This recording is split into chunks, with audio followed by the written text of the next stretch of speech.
Mabibigat na usapin iyan. Nag-identity theft para mabigyan ng cover iba't ibang mga criminal activities. Kung makonvict siya, she will have to serve time here in the Philippines. Anong charges na pwedeng i-file sa kanya, ma'am? Kasi mukhang malakas po yung mukhang may stolen identity nga po.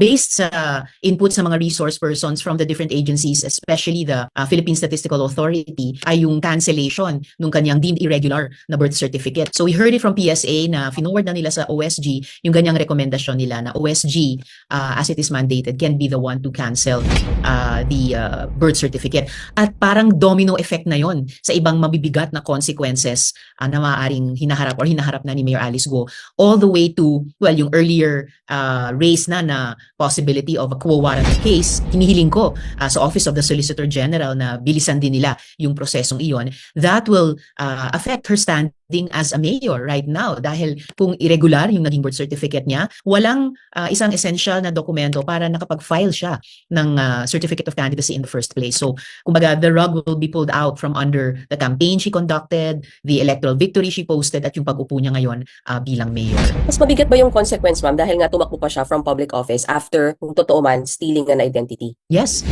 because if she is proven to have stolen an identity and used that to run for public office, in effect, kung ang kaso na inaharap natin ay isang Chinese national who posed as a Filipino para makakuha ng isang elective office, at kasabay pa niyan, nag-identity theft ng isang Pilipina para mabigyan ng cover ang mga POGO sa kanilang iba't ibang mga criminal activities. So mabibigat na usapin iyan. Kung makonvict siya, she will have to serve time here in the Philippines. Ito ang latest update sa Bamban-Tarlac Mayor Alice Go. Nasa Pilipinas pa rin umano ang alkalde, batayan sa record ng Bureau of Immigration. Samantala nagsalita at nagpaliwanag na hinggil sa issue ng POGO operation si dating President Rodrigo Roa Duterte, pati na ang litrato nila ni suspended Mayor Alice Go na magkasama sa loob pa mismo ng kanyang tahanan.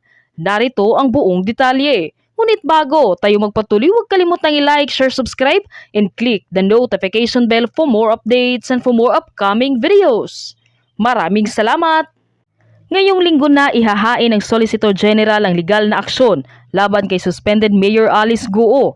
Naghihintay na lang kasi sila ng certified na kopya ng ebidensya na natagpuan kamakailan. Ayon sa Bureau of Immigration, batay sa kanilang record, nasa Pilipinas pa ang alkalde. Gayon din ang 17 iba pa nakasama sa Immigration Lookout Bulletin Order kaugnay sa POGO sa Bamban-Tarlac.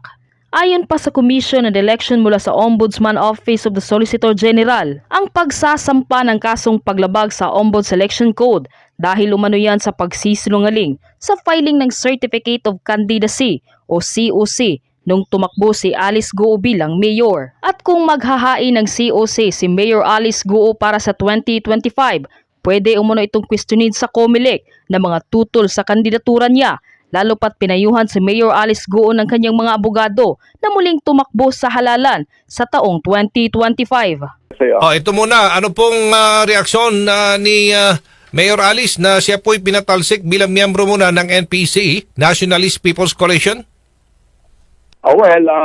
Prerogative ng party nila yan, so wala naman tayong magagawa dyan. Sana lang, nakapanghinayang, sana lang binigyan siya ng chance na paliwanag at papatunayan niyo wala naman siyang kinalaman sa mga ganyan. Okay. Ito na. Apo. May dalawa pang panibagong kaso naman ang inihanda ng PAOK laban kay Mayor Alice Go. Ito'y batay daw sa mga nakitang ebidensya laban kay Mayor Go kaugnay sa pagkakasangkot niya sa ni-raid na POGO Hub sa Bamban. Alin dyan? Yung pinaililan ng last week? Yes, sir. Okay. Wala tayong magagawa dyan. Sasagutin natin. Actually, matagal na natin ina-expect yan. At sa isang banda naman, maganda na rin yung naisampan na nila ng ganyan kaysa naman sa nagkakaroon tayo ng trial by publicity. Kasi for the longest time, sinasabi nila malakas ang ebidensya nila. Para bang nagkakaroon ng sway sa public na malakas ang ebidensya. Pero ngayon, nasa proper forum na, maganda naman yan at masasagot natin ng maayos.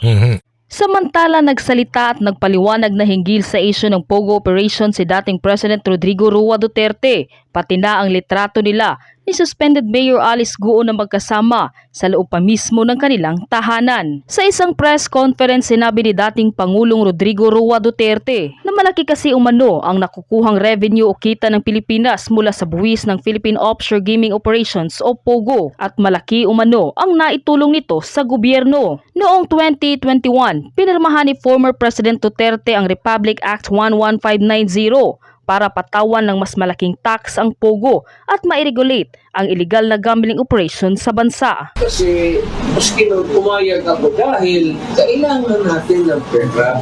Marami tayong mga nasurugan, hingi ng tulong, makakatulong. Ako, POGO, basta alagaan lang, legal talaga yan. It's intended to be legal and proper. Pagka pumasok na dyan, nandyan na yung corruption, police, pati politiko, sira talaga ang tumada. Pagka pumasok na, tapos nandyan na yung mga politiko, pati mga pulis, wala. Kanya-kanyang spirit na yan.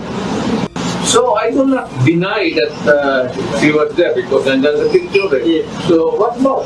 Hindi naman ako nadubutan ng Pampanga. Hindi ko alam yung POGO. I do not even know what that is all about. Sa Articles of Incorporation ng Hongsheng, may pangalan at signature ninyo. Sinasabi nyo bang fake signature na yon? Wala po kasi akong pinipirmahan na kahit anong papel. A supposed co-incorporator of Hongsheng. Ayon sa kanya, wala siyang kamalay-malay na siya ay sinama bilang incorporator ng Hongsheng. Ms. Merly Joy Manalo Castro. Ms. Castro, sa SEC registration po ng Hongsheng, incorporator po kayo ng kumpanya. Ano pong alam nyo tungkol sa illegal operations ng POGO na ito? Actually, wala po talaga akong idea. Nung napadalan lang po ako ng letter, nung unang invitation, kasi dahil hindi ko naman po kilala yung company nakalagay doon, nag-search po ako nung gabing yun. At the same time po, doon ko po nalaman lahat ng information about sa company. So, hindi nyo kilala yung Hongsheng na kumpanyang iyan? Hindi ko rin po alam kung saan papunta, kung ano po yun. Wala po akong idea kasi po, trabaho-bahay lang po ako.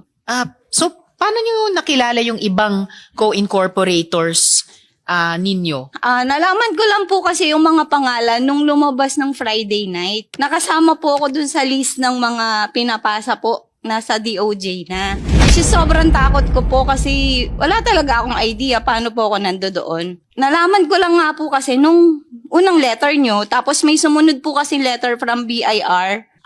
Closure daw po nung ng Hongsheng. And pumunta po ako sa BIR to inform them na wala akong ipapasang papel kasi hindi po ko connected. Ang sabi po sa akin doon, gumawa daw po ko affidavit para ma-identify na hindi po ko kasali doon. So, paano kayo nakuha bilang co-incorporator?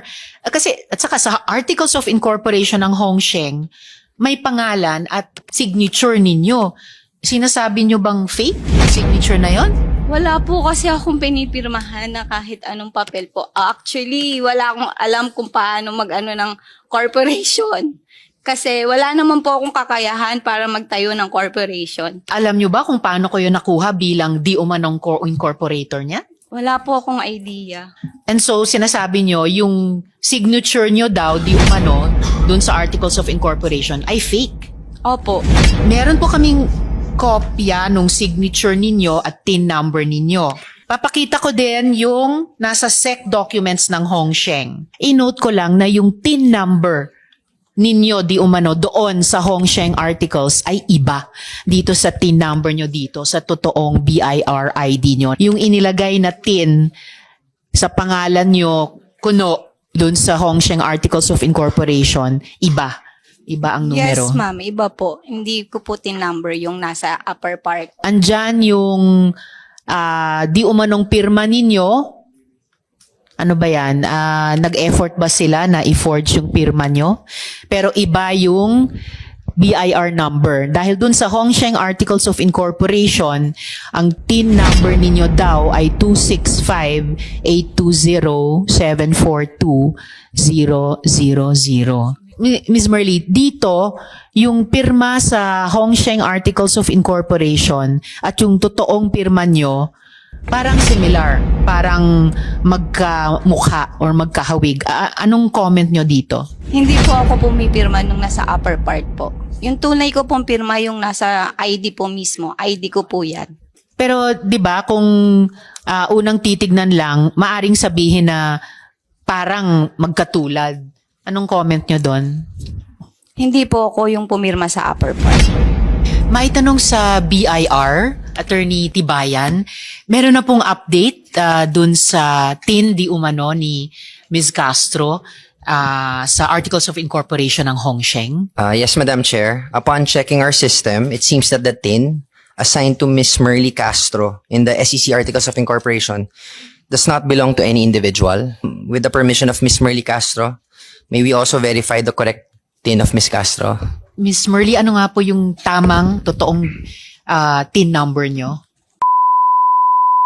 212000. Yes, ma'am. We'd like to confirm that the details of her TIN on the ID presented is consistent with that in our system. Sino yung mga kasama ninyo di umano na co-incorporators? Ayon po dun sa nakita kong list nung nilabas po nung 21, si Telma Laranan po, yung kilala ko, si Rowena Evangelista, at saka si Rita Iturralde po. Paano mo sila nakilala? Way back po kasi 2018, nasa bayan po ako ng Concepcion nakatira dahil may computer shop po ako doon. Si Rowena po, Evangelista, nagtitinda po yan ng gulay sa palengke, owner po siya. Tapos po si Telma Laranan po, nagtitinda lang po ng almusal sa umaga, sa palengke rin po. Tapos si Rita Iturralde po, nakikitinda, ihaw-ihaw po na inasal sa bayan din po ng Concepcion. So, bukod po sa inyo, na nagulat na lang na charge na kayo bilang di umanong incorporator ng Hongsheng, mayroong pa kayong kilalang tatlong babae, sina Ms. Rowena, Telma at Rita, na pare-parehong nagtitinda. Isinama din po sila bilang di umanong incorporators ng Hongsheng. And handa naman po kayong sabihin yung facts tungkol sa sarili ninyo dun sa DOJ para hindi na kayo maisama sa kaso. Handa naman po dahil wala po talaga akong kinalaman dito.